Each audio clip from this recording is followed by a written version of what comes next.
Virgen María, escucha tú mi oración, recógela entre tus manos, preséntala. Ave María Purísima, saludos queridos televidentes. Bienvenidos a este su programa María, Corazón de la Iglesia. Desde el corazón de la Madre al corazón de todos los seguidores de Jesús. Este es el programa de la Madre de Dios para todos sus hijos que desean amarla, conocerla y darle aquel lugar que ella recibió de Dios en su plan maravilloso de salvación. Con ustedes les habla el Padre Luis Alberto Colón Rivera de los Esclavos de la Eucaristía y de María Virgen del Santuario Mariano de Schoenstatt Magnificat. El tema de nuestro programa de hoy es la virginidad perpetua de María. La perpetua virginidad de María es el segundo dogma mariano de la Iglesia Católica que compartimos con nuestros hermanos también de la Iglesia Ortodoxa Oriental, según el cual dice el dogma: María fue virgen antes, durante y después del parto y no tuvo otros hijos. Afirma la real y perpetua virginidad incluso en el acto de dar a luz al Hijo de Dios hecho hombre. El segundo concilio de Constantinopla, así como el concilio dice, ¿verdad?, en el año 553, le otorgó a María el título de Virgen Perpetua. Es por esta razón que la Iglesia, al hablar de la Madre del Señor, la nombra como la siempre Virgen María. El Concilio Vaticano II, recogiendo la tradición unánime de la Iglesia, apoyándose en las Sagradas Escrituras, afirma en su número 55 en la Lumen Gentium: ella es la Virgen que concebirá y dará a luz un hijo cuyo nombre será Emmanuel. La profundización de la fe en la maternidad virginal ha llevado a la Iglesia a confesar la virginidad real y perpetua de María, incluso en el parto del Hijo de Dios hecho hombre. En efecto, el Catecismo de la Iglesia Católica nos dirá que el nacimiento de Cristo, lejos de disminuir, consagró la integridad virginal de su madre. La liturgia de la Iglesia celebra a María como la Parthenos, la siempre Virgen. Recordemos cómo el Dios de la alianza expresa su amor fiel y total a su pueblo, requiriendo de éste su amor fiel como el de una virgen. Pues la virginidad expresa de parte de la esposa la pertenencia exclusiva, en este caso, a Dios su esposo. Por eso el profeta Amós recrimina a Israel, a quien llama virgen, su caída en la infidelidad al pacto con Yahvé su Dios. Asimismo, el profeta Jeremías concluye sobre esa actitud de infidelidad: bien fea cosa ha hecho la Virgen de Israel. De parte del Señor está la fidelidad a la alianza, incluso renovando con Israel el vínculo nupcial que había sido roto por su infidelidad. Nos dice el Señor por boca del profeta Oseas: yo te desposaré conmigo para siempre, te desposaré conmigo en justicia y derecho, en amor y en compasión, te desposaré conmigo en fidelidad y tú conocerás a Yahvé. No es ajena, por lo tanto, a la Sagrada Escritura este concepto de la virginidad como la pertenencia exclusiva a Yahvé. En muchos pasajes vemos cómo Dios exige la pertenencia exclusiva de una persona o de un grupo o la totalidad del pueblo, porque está consagrado al Señor a quien le pertenece. Por ejemplo, los primogénitos, el oro y la plata, Israel, entre otros. Asimismo, la Biblia no es ajena a mostrar que Dios escogiera personas solo para Él. Tenemos el caso de los levitas. Cuando el pueblo estaba por el desierto, Yahvé les reveló a Moisés un decreto para el ejercicio del culto sagrado. Dios había escogido de entre las tribus de Israel a la tribu de Leví para que se encargara del servicio religioso bajo las órdenes de Aarón. Leemos, darás a los levitas Aarón y a sus hijos en concepto de donados. Son tomados de entre los hijos de Israel y les son donados. Yahvé dijo a Moisés, he elegido a los levitas de entre los demás hijos de Israel en lugar de todos los primogénitos de los que abren el seno materno. Los levitas pues serán para mí. Ahí tenemos esta entrega de los levitas que se da a cambio de todos los primogénitos en Israel. Ellos van a reemplazar la ofrenda de los primogénitos y vienen a constituirse en ofrenda única para Dios. Dice la palabra, de este modo los separarás de los hijos de Israel para que sean míos. Desde ese momento cuidarán del servicio de la tienda del encuentro. Los purificarás y los presentarás como se presenta una ofrenda mecida, porque me son consagrados. Ellos son la parte de Israel que me ha sido dada a cambio de los primogénitos.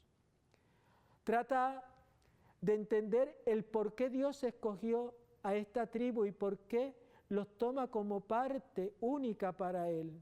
Es algo misterioso. De igual modo, se puede entender el que Dios escogiera a María de Nazaret para que fuera la madre de su unigénito.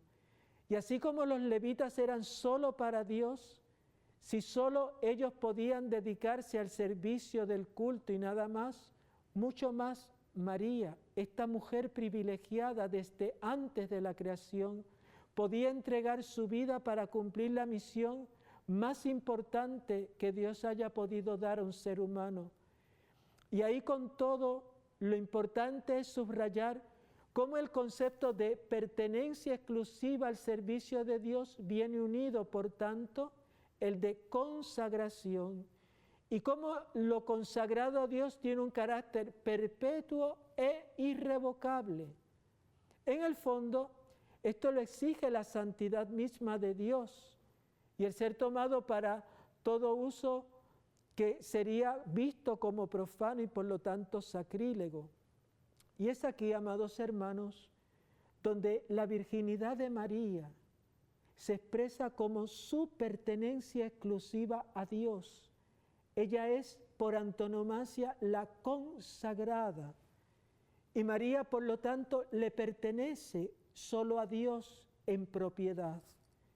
Ella viene a ser, por lo tanto, la heredad de Dios.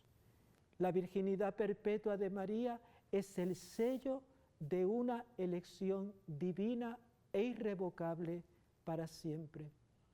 Hacemos una pausa y seguimos próximamente con nuestro programa.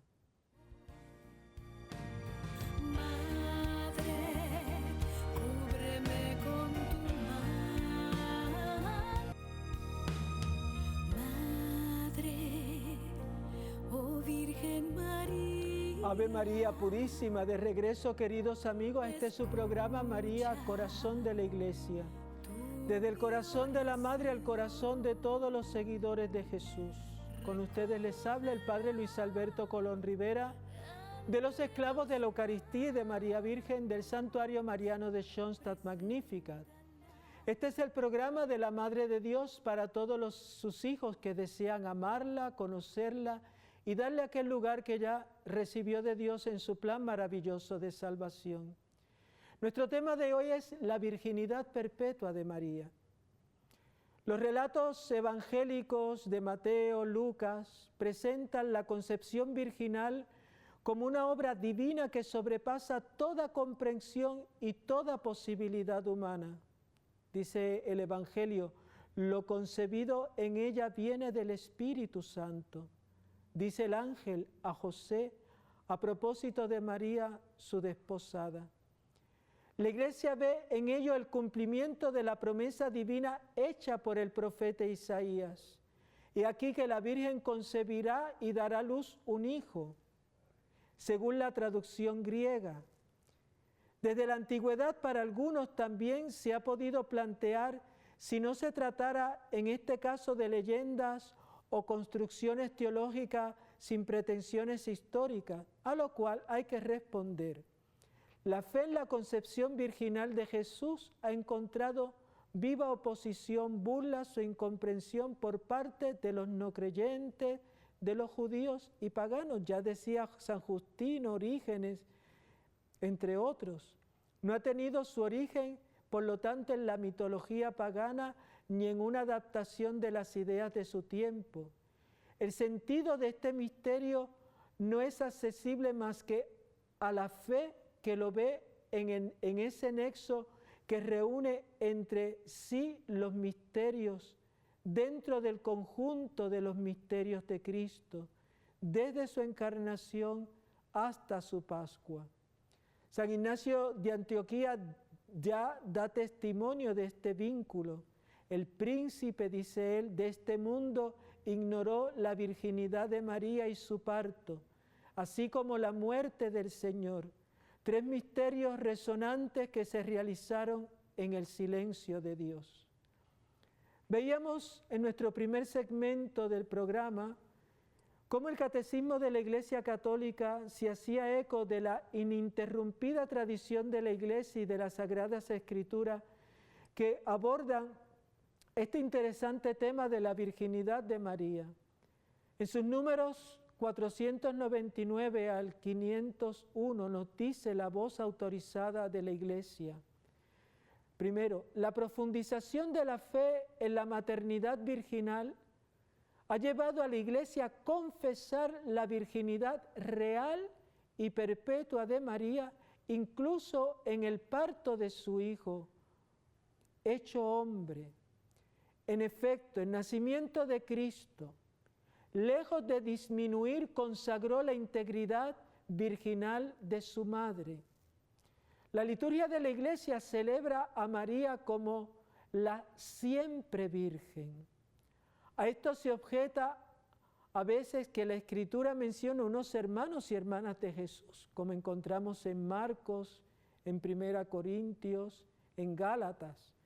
La Iglesia siempre ha entendido estos pasajes como no referidos a otros hijos de la Virgen María. En efecto, Santiago y José, hermanos de Jesús, como pone Mateo, son los hijos de una María discípula de Cristo, que se designa de manera significativa como la otra María.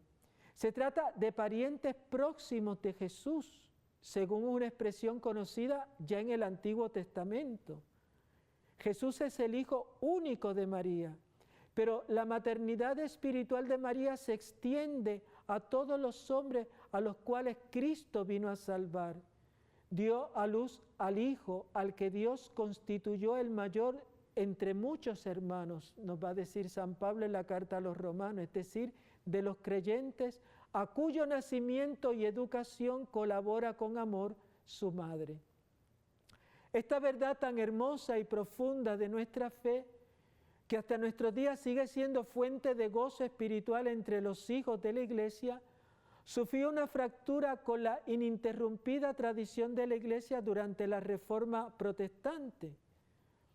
Los fundadores del protestantismo, Martín Lutero, Juan Calvino, Zwinglio, sin embargo, reconocían la virginidad perpetua de María como enseñanza bíblica, tal como lo ha reconocido siempre la Iglesia Católica. Pero en la actualidad muchos hermanos separados niegan la virginidad perpetua de María y se basan en una mala interpretación del texto de Mateo. Despertando José del sueño hizo como el ángel del Señor le había mandado y tomó consigo a su mujer y no la conocía hasta que ella dio a su hijo y le puso por nombre Jesús. Los protestantes alegan que este pasaje da dos razones para afirmar que María no fue siempre virgen.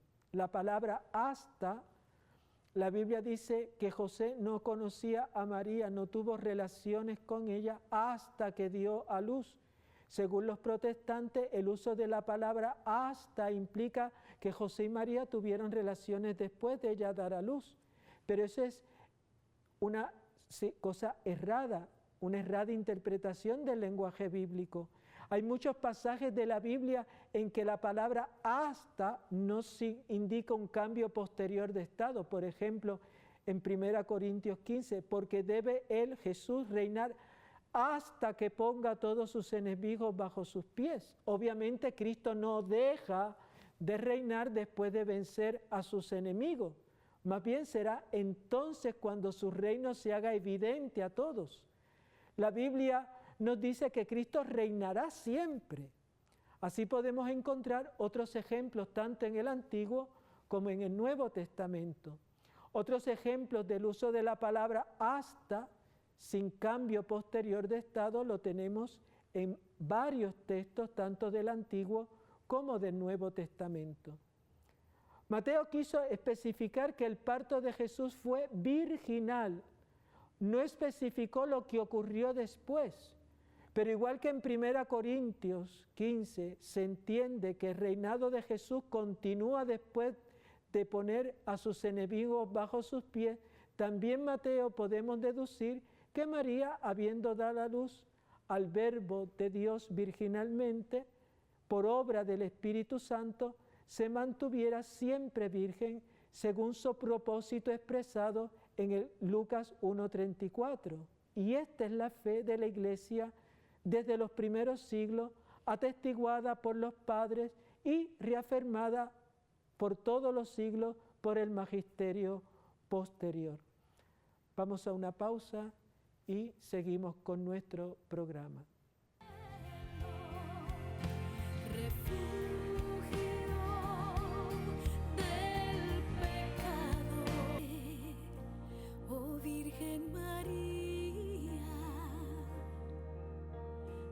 Ave María Purísima, de regreso a este su programa, María Corazón de la Iglesia, desde el corazón de la Madre al corazón de todos los seguidores de Jesús.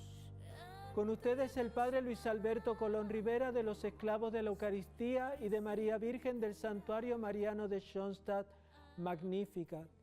Este es el programa de la Madre de Dios para todos sus hijos que desean amarla, conocerla y darle aquel lugar que ella recibió de Dios en su plan maravilloso de salvación. Nuestro tema de hoy es la virginidad perpetua de María. De este tema sobre la virginidad perpetua de María, tenemos que tener presente que la Biblia nos habla de los hermanos de Jesús, pero jamás menciona otros hijos de María, sino solo a Jesucristo. Este es el Hijo de María. Es necesario que tengamos en cuenta que en el arameo, lenguaje de Jesús y de los apóstoles, utilizaba la misma palabra para referirse a hermanos como a parientes y miembros del clan familiar. Tanto los católicos como los protestantes creemos que Jesús tiene más hermanos, pero cada uno entiende algo muy distinto por ello. Los católicos profesamos que todos los cristianos somos hermanos de Jesús en virtud de nuestro bautismo. Profesamos al mismo tiempo que Jesús no tuvo hermanos naturales. La Santísima Virgen María fue siempre virgen. Algunos hermanos separados, no todos, creen que María Santísima tuvo más hijos naturales. Creen que solo fue virgen hasta el nacimiento de Jesús y que después tuvo hijos con San José. Se basan en los pasajes de la Biblia que mencionan a los hermanos de Jesús, como Mateo 12, todavía estaba hablando a la muchedumbre cuando su madre y sus hermanos se presentaron fuera y trataban de hablar con él. O Marcos 6:3, que dice, ¿no es este el carpintero, el hijo de María y hermano de José, Santiago, Judas y Simón? ¿Y no están sus hermanas aquí entre nosotros? Y se escandalizaban de él. También en Juan 7:5 dice, es que ni siquiera sus hermanos creían en él. En Hechos 1:14 dice, todos ellos perseveraban en la oración con un mismo espíritu en compañía de algunas mujeres de María, la madre de Jesús, y de sus hermanos. En 1 Corintios 9:5, no tenemos derecho a llevar nosotros una mujer cristiana como los demás apóstoles y los hermanos del Señor y Cefas? Para entender los pasajes de arriba es esencial entender el uso de las palabras según la cultura hebrea de los autores del Nuevo Testamento.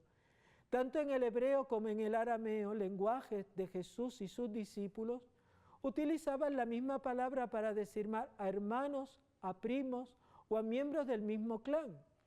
El Nuevo Testamento fue escrito en griego, pero sus autores eran de cultura hebrea. La palabra hebrea, que significa hermanos o primos, fue traducida al texto original griego de la Biblia como adelphos. A diferencia del hebreo o el arameo, el griego tiene una palabra específica para primos, anepsios. Pero los traductores del Nuevo Testamento, siendo de cultura hebrea, prefirieron usar adelphos para traducir la palabra aramea hermanos, que como hemos dicho incluye primos y otras relaciones parentales. Es decir, utilizaron la palabra griega, pero en el sentido original del lenguaje de Jesús. El mismo uso de adelphos ocurre en los 70 en la Biblia de traducción griega, hecha por los judíos poco antes de la venida de Cristo. Esta traducción es importante porque es la que utilizaron los autores del Nuevo Testamento para la mayoría de sus referencias al Antiguo Testamento. Veamos algunos ejemplos, entre otros. Por ejemplo, a Lot se le llama hermano de Abraham en Génesis 14:14, pero sabemos por la misma Biblia que era su sobrino. A Jacob le llaman hermano de Labán, quien en realidad es su tío. Y en Primera de Crónicas 23, hijos de Maclí, Eleazar y Quis, Eleazar murió sin tener hijos, solo tuvo hijas a las que los hijos de Quis, sus hermanos, tomaron por mujeres. Aquí, como es evidente, son primos los que se casan, pero se les llama hermanos según la costumbre hebrea. No existe una sola sugerencia en la Biblia de que la Virgen tuviera otros hijos. Cuando la Sagrada Familia huye a Egipto, cuando se les pierde el niño en Jerusalén, siempre se refiere a un solo hijo. Los de Nazaret, aun cuando hablan de los hermanos de Jesús, se refieren a él como el hijo de María, no como un hijo de María. Marcos 6:3. Sería este uso de las palabras muy extraño si fueran, de hecho, esos otros hermanos, hijos de María. Hay además otras razones culturales que indican que los hermanos de Jesús no eran de sangre. Entre los judíos, los hermanos menores, por ejemplo, no podían aconsejar a los mayores. Por eso, cuando en una cita un hermano aconseja a otro, se entiende que quien aconseja es el mayor. Sin embargo, los hermanos de Jesús le aconsejan que se vaya de Judea, en Juan 7:3-4.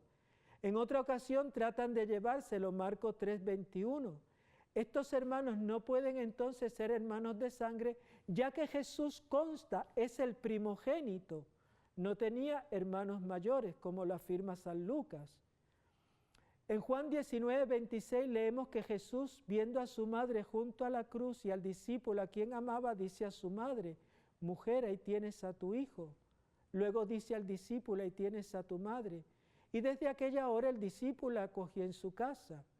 El Evangelio nos da el nombre de 4 de sus hermanos de Jesús: Santiago, José, Simón y Judas. Si fueran sus hermanos de sangre, serían hijos de María. ¿Por qué entonces Jesús le entregó a Juan? Ya San Hilario de Poitiers, padre de la Iglesia, nos dice a este propósito: si ellos, los hermanos del Señor, hubiesen sido hijos de María, ella nunca hubiese sido entregada en el momento de la pasión al apóstol Juan como su madre. Jesús, por lo tanto, establece una relación madre e hijo que no es por naturaleza, sino por gracia. Como Juan, todos los bautizados somos hijos de María, ella es nuestra madre y somos hermanos de Jesús. Amados hermanos, María es la siempre Virgen. Nunca dudemos de este gran privilegio de Nuestra Señora y tengamos la certeza de que en las Sagradas Escrituras ella siempre es proclamada como la Madre de Jesús. Que Dios les bendiga. Escucha